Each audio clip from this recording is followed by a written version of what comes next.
வணக்கம். தாய்நாடு செய்திகளுடன் நான் ரோஷன்.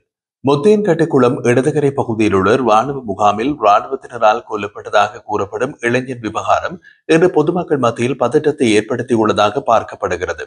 இந்த செயலுக்கு பல்வேறு தரப்பினரும் தமது கண்டனங்களை வெளியிட்டு வருவதுடன் நீதி விசாரணைகள் முன்னெடுக்கப்பட்டு குற்றவாளிகள் தண்டிக்கப்பட வேண்டும் என்றும் வலியுறுத்துகின்றனர்.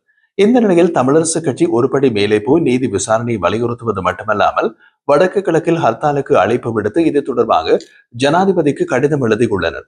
முத்தியன்கட்டு குளம் விடயம் தொடர்பாக அர்ஜுனா எம்பி தெரிவிக்கையில், முல்லைத்தீவு இளைஞரின் உயிரை குடித்த விடயம் தொடர்பான தமிழ் மக்களின் எதிர்ப்பை காட்டுவதற்கான ஹர்த்தால் முக்கியமானதுதான். ஆனால் அந்த ஹர்த்தாலை நடத்துபவர் மற்றும் அது தொடர்பாக கோரிக்கை விடுத்திருப்பவர் சம்பந்தமாக தான் சற்று கவலையாக உள்ளது என்று குறிப்பிடுகிறார். முத்தியன்கட்டு குளத்தில் நடந்த சம்பவம் என்ன? முத்தியன்கட்டு குளம் இடதுகரை பகுதியில் வசிக்கும் 5 இளைஞர்களுக்கு அங்கிருந்து ராணுவ முகாமில் இருந்து தொலைபேசி அழைப்பு வந்ததாக கூறப்படுகிறது. அந்த 5 இளைஞர்களும் தொலைபேசி அழைப்பை ஏற்று சென்றனர். அப்போது அவர்கள் சுற்றி வளைத்து தாக்குதலுக்கு உள்ளானார்கள். 5 இளைஞர்களில் 4 பேர் அங்கிருந்து தப்பிச் சென்று விட்டனர். ஒருவர் காணாமல் போய்விட்டார் என்று கூறப்பட்டது. காணாமல் போன ஒருவர் அங்கிருந்த குளத்திலிருந்து சடலமாக மீட்கப்பட்டதை அடுத்து பதற்றம் ஆரம்பமானது. இதில் சம்பந்தப்பட்டவர்கள் என்ற சந்தேகத்தின் பேரில் சில இராணுவத்தினர் கைது செய்யப்பட்டு விளக்கமறியலில் வைக்கப்பட்டுள்ளனர். தமிழரசு கட்சி இந்த விடயத்தை கையில் எடுத்துக் கொண்டது. முல்லைத்தீவு முத்தியன்கட்டு குளம் பகுதியில் இராணுவத்தால் தாக்கப்பட்டு உயிரிழந்ததாக தெரிவிக்கப்படும் இளைஞரான எதிர்மன்னசிங்கம் கபில்ராஜுக்கு தமிழரசு கட்சி உறுப்பினர்கள் இறுதி அஞ்சலி செலுத்தியுள்ளனர். இலங்கை தமிழரசு கட்சியின் பொதுச் செயலாளர் M.A. சுமந்திரன், வன்னி மாவட்ட நாடாளுமன்ற உறுப்பினர் துரைராசா ரவிகரன் ஆகியோரின் தலைமையில் முல்லைத்தீவு மாவட்ட இலங்கை தமிழரசு கட்சியினரால் அஞ்சலிகள் செலுத்தப்பட்டன. மேலும் முல்லைத்தீவு மாவட்டத்தில் உள்ள பிரதேச சபையின் தவிசாளர்கள், பிரதேச சபை உறுப்பினர்கள், தமிழரசு கட்சியின் தொண்டர்கள் உள்ளிட்ட பலரும் இந்த அஞ்சலி நிகழ்விலே பங்கேற்றிருந்தார்கள். தமிழ் இளைஞர் ஒருவர் இராணுவத்தினரால் தாக்கப்பட்டு கொல்லப்பட்டதாக சம்பவத்தை வன்மையாக கண்டிக்கிறோம் என்று இலங்கை தமிழரசு கட்சியின் பொதுச் செயலாளர் M.S. சுமந்திரன் தெரிவித்துள்ளார். அவர் மேலும் தெரிவிக்கையில், முல்லைத்தீவு முத்தியன்கட்டு குளம் பகுதியில் கடந்த சனிக்கிழமை காலை தமிழ் இளைஞர் ஒருவரின் சடலம் மீட்கப்பட்டுள்ளது. கடந்த வியாழக்கிழமை 5 பேர் முத்தியன்கட்டு குளம் ராணுவ முகாமுக்கு இராணுவத்தினரால் அழைத்துச் செல்லப்பட்டனர். 4 முகாமில் இருந்து தப்பிச் சென்றுள்ளார்கள். ஒருவர் காணாமல் போயிருந்தார். அவரது சடலம் தான் முத்தியன்கட்டு குளம் பகுதியிலிருந்து பின்னர் மீட்கப்பட்டுள்ளது. முகாமுக்குள் வைத்து இராணுவத்தினர் தம்மை மிக மோசமாக தாக்கினார்கள் என்று தப்பித்து வந்தவர்கள் குறிப்பிட்டுள்ளார்கள் என்றார். இதற்கு எதிர்ப்பு தெரிவித்து ஹர்த்தால் நடக்க வேண்டும் என்று தமிழரசு கட்சி கூறியுள்ளது. இந்த நிலையில் அர்ஜுனா எம்பி குறிப்பிடும் விடயத்திற்கு வருவோம். அர்ஜுனா எம்பி போலவே நாடாளுமன்ற உறுப்பினர்களாக உள்ள பலர் எந்தவித காவல்துறை பாதுகாப்பும் இல்லாமல் சாதாரண மக்கள் போல் மக்களோடு மக்களாக வசிக்கிறார்கள். ஆனால் வேறு சில தமிழ் அரசியல்வாதிகள் சிறப்பு காவல்துறை பாதுகாப்புடன் சுற்றி கொண்டிருக்கிறார்கள். இந்த தமிழ் அரசியல்வாதிகளுக்கு ஏன் போலீஸ் பாதுகாப்பு என்று கேட்டால், தமிழ் மக்களை அடிப்பார்கள் என்று பயத்தில் என்று கூறப்படுகிறது. தமிழ் மக்கள் அடிப்பார்கள் என்று தமிழ் அரசியல்வாதிகள் போலீஸ் பாதுகாப்புடன் சுற்றி கொண்டிருந்துவிட்டு இராணுவத்திற்கு எதிராக போராட்டம் நடத்துவோம் வாருங்கள் என்று ஹர்த்தாலுக்கு அழைப்பு விடுத்தால் மக்கள் வருவார்களா? அர்ஜுனா எம்பி முல்லைத்தீவு இளைஞரின் உயிரை கொடுத்த விடயம் தொடர்பான தமிழ் மக்களின் எதிர்ப்பை காட்டுவதற்கான ஹர்த்தால் முக்கியமானதுதான். ஆனால் அந்த ஹர்த்தாலை நடத்துபவர் மற்றும் அது தொடர்பாக கோரிக்கை விடுத்திருப்பவர் சம்பந்தமாகத்தான் சற்று கவலையாக உள்ளது என்று குறிப்பிட்டிருப்பதன் பின்னணி இதுதான என்ற கேள்வியும் எழுகின்றது. தமிழ் மக்கள் அரசியல் அறிவித்து இவ்வாறு இருக்கும் வரை இவ்வாறான ஏமாற்றுதாரிகள் ஏமாற்றிக் கொண்டு இருப்பார்கள் என்றும் அர்ஜுனா எம்பி கூறியுள்ளார். கடந்த காலத்தில் நாடாளுமன்ற உறுப்பினராக இருந்த சுமந்திரன் புலிகள் அமைப்பின் முன்னாள் உறுப்பினர்களினால் தனக்கு உயிராபத்து என்று தெரிவித்து பலரை பயங்கரவாத தடுப்பு சட்டத்தில் கைது செய்து சிறை வைக்க காரணமாக இருந்தவர் என்று கூறப்பட்டது. அவ்வாறு தமிழ் மக்கள் மத்தியில் செல்லும் போது அவர்கள் அடிப்பார்கள் என்று விசேட அதிரடிப்படையின் பாதுகாப்பை பெற்றதோடு தேர்தல் காலங்களில் அவரது பிரச்சாரத்திற்கு சென்ற மக்களையே சோதனை செய்யும் போது தனது நலனை நாடி மௌனமாக இருந்தார்.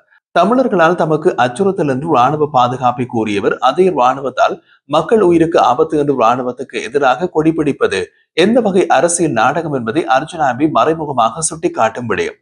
ஹர்த்தால்கள் பொதுவாக அரசியல், சமூக, பொருளாதார கோணங்களில் மக்கள் கோரிக்கைகளை வெளிப்படுத்தும் ஒரு வழியாக அமைந்துள்ளது. இந்த நிலையில் இந்த சம்பவம் தொடர்பாக சுமந்திரன் ஹர்த்தாலுக்கு அழைப்பு விடுத்திருக்கின்றது என்பது தற்போதைய வன்முறை சூழலை சமாளிக்கவும் குறித்த பகுதியில் அமைதியை நிலைநாட்டவும் கொண்டுவரப்படும் ஒரு திட்டமோ என்ற எண்ணமும் எழாமல் இல்லை. காரணம், கடந்த கால அரசியல், சுமந்திரனின் அரசியல் பின்னணியில் அவ்வாறான சந்தேகங்கள் ஏற்படுவதை தவிர்க்க முடியவில்லை. மற்றொரு பக்கத்தில் அர்ஜுனா எம்பி வேறொரு விஷயம் பற்றியும் கருத்து கூறியுள்ளார். அது மன்னாரில் நடக்கும் ஒரு போராட்டம் தொடர்பானது. மன்னார் காற்றாலை திட்டத்தை நிறுத்த கோரியும் இல்மனைட் அகழ்வுக்கு எதிராகவும் மன்னாரில் சத்தியாகிரக போராட்டம் தொடர்ந்து இடம்பெற்று வருகிறது. அபிவிருத்தி என்ற பெயரில் மக்களின் வாழ்வுரிமையை பறிக்கும் இந்த திட்டங்களை நிறுத்த வேண்டும் என்பதே போராட்டம் செய்பவர்களுடைய கோரிக்கை. இலங்கையின் மீன்பிடி தொழில் மற்றும் பறவைகளின் பாதுகாப்பு சரணாலயம், இயற்கை காற்றின் வலு முதலானவற்றுக்கு பெயர் போன இடமாக மன்னார் விளங்குகிறது. இந்த நிலையில் மன்னார் தீவு ஏகபோக ராட்சத பல்தேசிய கம்பெனிகள் லாப வேட்டையாலும் இலங்கை அரசாங்கங்களின் கையாலாகாத நிலையிலும் அழிவை எதிர்நோக்கியுள்ளது. ஏற்கனவே உள்ள காற்றாலைகளால் மீன் கரைக்கு வருவது குறைந்து விட்டது. மீன் இனப்பெருக்கம் குன்றிவிட்டது. காற்றாலைகளின் அமைப்பால் தரையில் ஏற்படுத்தப்பட்ட மாறுதல்கள் வடிகால் அமைப்பை மாற்றி வெள்ளப்பெருக்கு மற்றும் நிலத்தடி நீர் உபராதலை ஏற்படுத்தியுள்ளது. காற்றாலைகளின் இரைச்சலால் மன்னாருக்கு வரும் வலசை பறவைகளின் வருகையினை தடுக்கவும் பாதையை மாற்றவும் அவை காற்றாலைகளால் இறக்கும் நிலையும் ஏற்படுத்தியுள்ளது. இது மட்டுமின்றி மக்களின் வாழ்விலும் காற்றாலைகளின் ஒலி மாசு குழப்பத்தை ஏற்படுத்தியுள்ளது.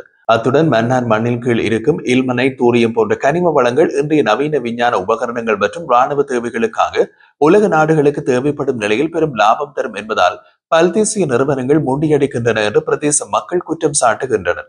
இந்த நிலையில் இது தொடர்பில் பேசியுள்ள எரிசக்தி அமைச்சர் குமார ஜெயக்கொடி, மன்னாரில் காற்றாலை மின்திட்டங்கள் பறவைகள் மற்றும் வனவிலங்குகளுக்கு அச்சுறுத்தலாக இருப்பதாக கூறப்படுவதை நிராகரித்து அத்தகைய கவலைகள் ஆதாரமற்றவை மற்றும் எச்சரிக்கையை ஏற்படுத்துவதாக விவரித்தார். சமூகத்தில் உள்ள சில பிரிவினர் மன்னாரை காற்றாலைகளால் அளிக்கப்படும் ஒரு சொர்க்கம் என்று சித்தரித்துள்ளதாக கூறினார். அவர் மேலும் கூறிய போது, அந்த பகுதியை பார்வையிட பிறகு இந்த கோட்பாட்டுகளை ஆதரிக்க எந்த ஆதாரமும் காணப்படவில்லை. நீங்கள் மன்னாரில் இருந்து பூநகரிக்கு வடக்கே செல்லும் போது உள்ள பகுதி வெறும் பழுதடைந்த நிலம்.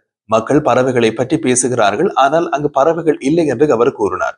அத்தகைய பகுதிகளை தேசிய வளர்ச்சியில் ஒருங்கிணைப்பதன் முக்கியத்துவத்தை வலியுறுத்தியதுடன் மன்னாரில் இருந்து மின்சாரம் தயாரிக்க முடிந்தால் நாம் ஏன் அவ்வாறு செய்யக்கூடாது என்றும் அவர் கேள்வி எழுப்பினார்.